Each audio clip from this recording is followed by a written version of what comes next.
Saviez-vous que l'intestin justement est le plus grand organe immunitaire et le plus important de l'homme, que l'intestin est grand comme 2 cours de tennis et sa surface 200 fois plus vaste que celle de votre peau, que vivent dans l'intestin 100 000 fois plus de bactéries que d'hommes sur Terre?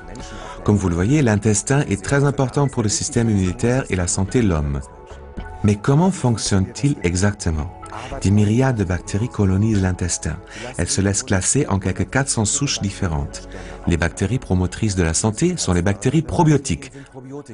Les autres, elles rendent malades.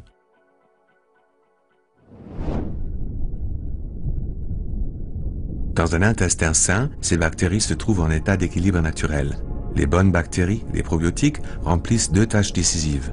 D'abord, elles pilotent directement la production de cellules immunitaires dans le corps. À cette fin, elles se fixent contre la paroi intestinale et commencent immédiatement à communiquer avec elle. La paroi intestinale fonctionne comme une petite usine à cellules. Quand les bactéries probiotiques touchent la paroi intestinale, les cellules intestinales commencent à produire des cellules immunitaires, les cellules dites T. Ces cellules immunitaires sont transportées dans tout le corps par le système circulatoire. En particulier, dans les muqueuses du corps, comme les voies respiratoires, elles combattent les infections et inhibent les allergies telles que le rhume des foins ou l'asthme. En plus, les bonnes bactéries, les probiotiques, luttent également contre les bactéries indésirables, celles donc qui rendent malades. Un excédent de mauvaises bactéries peut entraîner des maladies intestinales graves. Le facteur le plus décisif pour la santé consiste donc à assurer cet équilibre naturel et sensible des bactéries intestinales. Dans la vie quotidienne, de plus en plus de gens, cet équilibre délicat est aujourd'hui gravement menacé. Consultons à ce propos un expert, le professeur Robert Clancy, immunologiste australien et spécialiste en probiotiques. Professeur Clancy, pourquoi est-ce que nos bactéries intestinales perdent l'équilibre et comment est-ce que cela nous rend malades? Ce déséquilibre est dû à notre style de vie moderne. Par exemple, à une hygiène exagérée dans l'enfance, mais aussi au stress, au fait de fumer et à la consommation d'alcool. En plus, les antibiotiques et une prédisposition générale aux allergies peuvent renforcer ce déséquilibre. Cela empêche le système immunitaire de se développer correctement, fait qui augmente le risque d'infection, en particulier dans la zone des voies respiratoires et l'intestin. Nous contractons alors plus vite des allergies, le rhume des foins ou de l'asthme. Avec des probiotiques, c'est-à-dire de bonnes bactéries, nous pouvons aujourd'hui lutter de façon ciblée contre ce déséquilibre. Les probiotiques conduisent l'intestin à produire des cellules immunitaires. Celles-ci se répartissent dans tout le corps par le circuit sanguin. Elles forment l'orchestre immunologique et protègent l'intestin et les poumons afin qu'ils puissent travailler de façon optimale.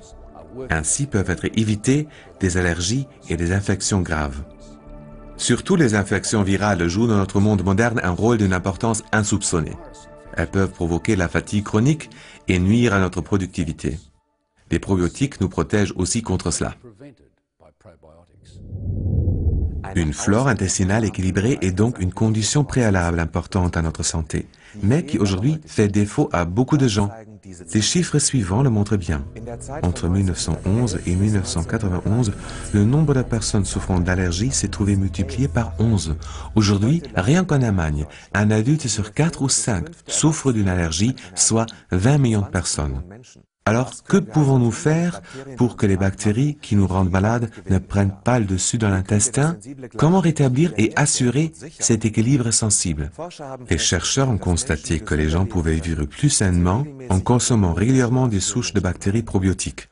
La médecine officielle prescrit déjà depuis des décennies des préparations probiotiques à titre préventif ainsi que pour traiter de nombreuses maladies. Si nous voulons soutenir notre santé avec des produits probiotiques, ceux-ci doivent toutefois remplir quelques conditions préalables importantes. Pour influencer positivement la flore intestinale, un produit probiotique doit contenir un nombre suffisant de bactéries. Du point de vue médical, il en faut au moins 1 milliard par application. Le nombre de germes par application n'est toutefois pas le seul critère important. Encore faut-il que ces germes probiotiques parviennent intacts sur leur lieu de destination, l'intestin en l'occurrence. Leur transit par l'estomac est critique. L'acidité gastrique et les sels biliaires constituent un environnement très agressif pour les probiotiques. On peut y remédier en plaçant une enveloppe protectrice autour des bactéries probiotiques. La micro-encapsulation, que certaines entreprises mettent en œuvre sous une forme brevetée, multiplie plusieurs fois le taux de survie des probiotiques. Cela augmente clairement la biodisponibilité des bactéries probiotiques. Outre ces deux conditions préalables, le type de souche bactérienne est lui aussi d'une importance particulière. La flore intestinale se compose de nombreuses souches bactériennes différentes. Pour cette raison, une souche est pratiquement incapable à elle seule de rétablir l'équilibre complexe de la flore intestinale. Les produits combinant le plus grand nombre possible de souches diverses fonctionnent le mieux. Si l'on parvient à cumuler tous les facteurs qui suivent, 1 milliard de bactéries par application, une micro-encapsulation protectrice, plus une combinaison de souches bactériennes différentes, les probiotiques peuvent alors, pourvu qu'on les utilise de façon sensée, contribuer profondément à la santé de toute la famille. Résumons, les probiotiques ont déjà fait leurs preuves des milliers de fois, dans les allergies de plus en plus fréquentes, dans l'activation du système immunitaire, après des traitements aux antibiotiques et en liaison avec des maladies intestinales chroniques. Faites confiance aux probiotiques. Ils sont votre clé d'accès à une meilleure santé.